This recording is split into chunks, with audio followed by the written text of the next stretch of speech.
Saya Prisika Nagiri, pelajar Uniraza, ingin menemu bual cikgu. Boleh saya minta cikgu memperkenalkan diri, lepas tu menceritakan sedikit pengalaman cikgu selama menjadi guru besar di sekolah tersebut. Okey, terima kasih. Selamat pagi ya, salam sejahtera. Jadi saya ialah Sulang Anak Mujing. Saya berasal dari Lubuk Bantu lah. Dan saya telah berkhidmat sebagai seorang guru lebih kurang 28 tahun setakat ni ya. Okay. Jadi dalam perkhidmatan saya dilantik menjadi seorang guru besar pada tahun 2016. 2015 saya mengikuti kursus NPQEL di IAB Kuching. Lepas tu saya diberi tawaran untuk menjadi guru besar di SK Rumah Rangau Niah Miri. Tapi masa itu anak saya lalang, jadi saya menolak tawaran itu dan saya merayulah kepada pihak DPN Sarawak. Lepas tu rayuan saya diterima dan pada 1 Jun 2016 saya dilantik semula menjadi guru besar di SK Nangah Menjuau, iaitu dalam daerah Lubuk Bantu lah. Kawasan pendalaman P3 yang paling jauh di daerah Lubuk Bantu. Dan saya menjadi guru besar di sana selama 2 tahun 6 bulan. Walaupun target saya sekurang-kurangnya 5 tahun, tapi saya telah diminta oleh pihak PD untuk bertugas di SK San Semanyo sekolah yang sekarang lah. Jadi saya mula berkhidmat di sini dalam tahun 2019 dan hingga sekarang masuk tahun ke-6. Jadi pengalaman saya sebagai guru besar lebih kurang dalam 9 tahun lah dalam tahun 2024 ini lah. Okay, terima kasih.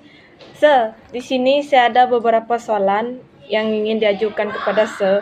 Pertama, apakah isu dan cabaran yang dihadapi anda semasa menjadi seorang guru besar di sekolah sebelum COVID dengan selepas COVID? Okey, jadi terima kasih di atas soalan itu. Itu ialah soalan yang sangat mencabar lah. Jadi isu dan cabaran dihadapi oleh sekolah sebelum dan selepas COVID ya. Jadi sebelum COVID dulu, cabaran utama bagi seorang guru besar lah termasuklah menangani disiplin pelajar. Lepas itu semua manusia ini merujuk kepada guru, penolong kanan, AKP di kota bulan pelaksana, iaitu macam PTM dan sebagainya. Lepas itu ialah cabaran kita ialah macam mana kita nak meningkatkan prestasi ataupun pencapaian dalam bidang akademik. Sebab itu ialah core business kita sebagai seorang guru dan memperkuatkan hubungan dengan ibu bapa, PIBG dan komuniti setempat lah. Sebab bagi kita, ibu bapa ataupun komuniti setempat ialah mereka memainkan peranan sama ada sekolah itu maju ataupun tidak. Lepas itu, selepas COVID, itu cabaran yang paling kita hadapi sebab kita menghadapi pelajar sebab semasa COVID itu mereka diajar secara PNP, macam program jarak jauh pendidikan PDPR pendidikan di rumah masa itu. Jadi cabaran pertama termasuk bila mereka masuk ke sekolah semula, macam mana kita nak menyesuaikan pembelajaran dalam talian dan memastikan keselamatan dan kesihatan pelajar serta kaki tangan ya selepas COVID itu tadi ya. Sebab walaupun COVID itu telah berlalu, tetapi keselamatan dan kebajikan guru, staf dan murid-murid mesti diutamakanlah. Sebab kalau tidak macam itu, PDP kita di sekolah macam tidak keseimbangan lah. Jadi itulah cabaran yang kita hadapi selepas COVID. COVID. Jadi hasil daripada pengalaman pembelajaran jarak jauh ini, PDPR secara talian dan di San Semenanjung sebab capaian internet dia ala kadar lah. Jadi kita terpaksa buat bahan itu dan menghantar dari rumah ke rumah masa itu. Jadi isu yang timbul sebelum pandemik mungkin juga akan berterulang sebab kita ada daripada beberapa kelas mereka macam satu tahun lebih memang tidak diajar masa itu cara bersekolah lah. Okay, jadi itu ialah isu dan cabaran yang dihadapi sebelum dan selepas COVID. Okay, seterusnya cikgu, bagaimana cara cikgu mengekalkan sekolah SAN terus maju serta cemerlang di dalam cara cikgu lah? Okey. Jadi sebagai seorang pentadbir, jadi kita biasanya ialah kita memberikan satu fokus utama kita ialah sekolah berkualiti untuk kemejadian murid. Itu yang di sasaran kita lah. Yeah. Jadi macam mana kita nak kekal satulah visi dan misi. Visi dan misi sekolah itu sekolah mesti mempunyai misi dan misi yang jelas serta berdaya saing untuk mencapai matlamat PDP pendidikan yang lebih tinggi lah. Itu visi jelas. Kedua, kepimpinan yang efektif iaitu seorang guru besar dan juga penolong kanan, 3 orang penolong kanan ya. Jadi kepimpinan efektif dapat memberi arah yang tepat kepada staf, pelajar, menjana semangat kerjasama dan memberi inspirasi kepada seluruh warga sekolah. Itu yang kedua. Ya. Ketiga ialah pembangunan profesional staf.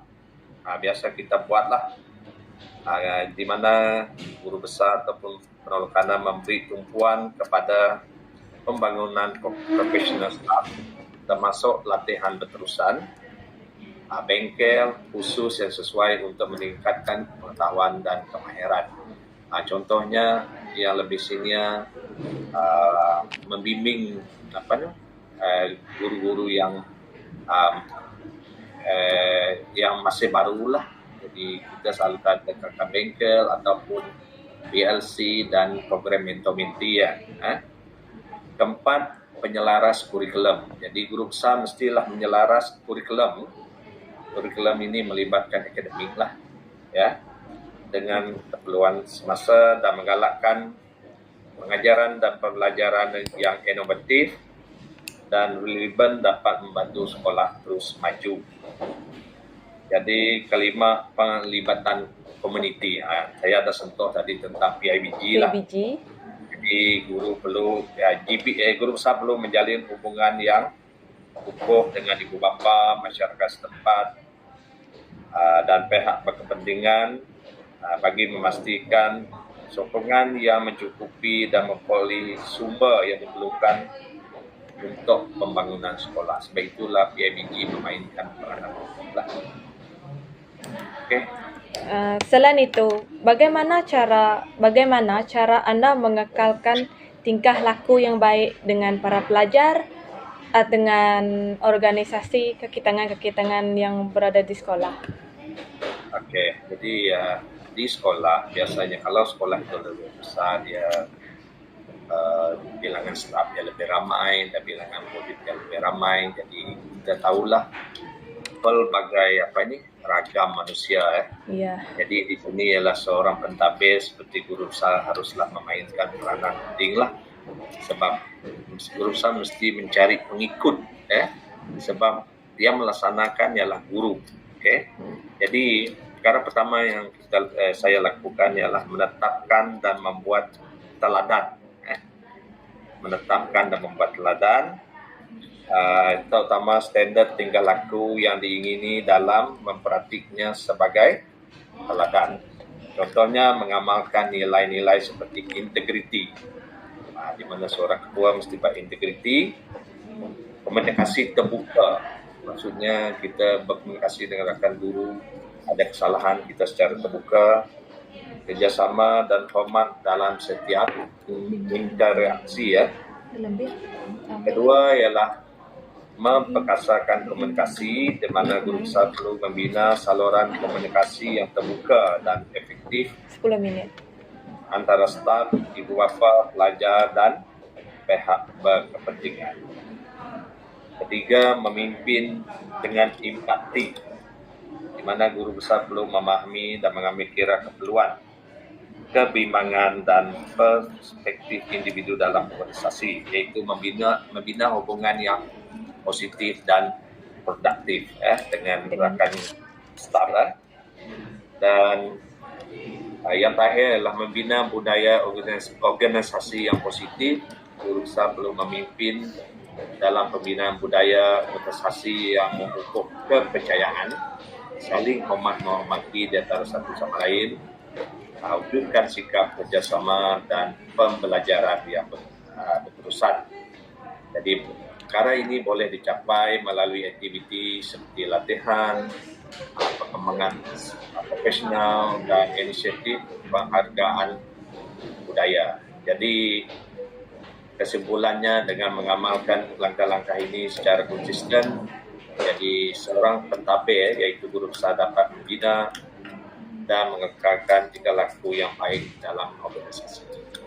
Okey, akhir sekali, apa harapan cikgu kepada pelajar-pelajar dan kaki tangan di sekolah supaya terus maju? Jadi harapan saya untuk semua staf, kita teruskan membudayakan sikap hormat menghormati, penting fokus kepada pencapaian prestasi, dan ingat dalam transformasi pendidikan itu sekolah TS25, sekolah berkualiti dengan sokongan PIBG untuk kemejadian murid. Jadi harapan kita semua dapat bekerjasamalah dan berganding bahu. Ya, tanpa kerjasama visi dan tidak akan tercapai lah. Itu saja. Sekian, terima kasih. Terima kasih.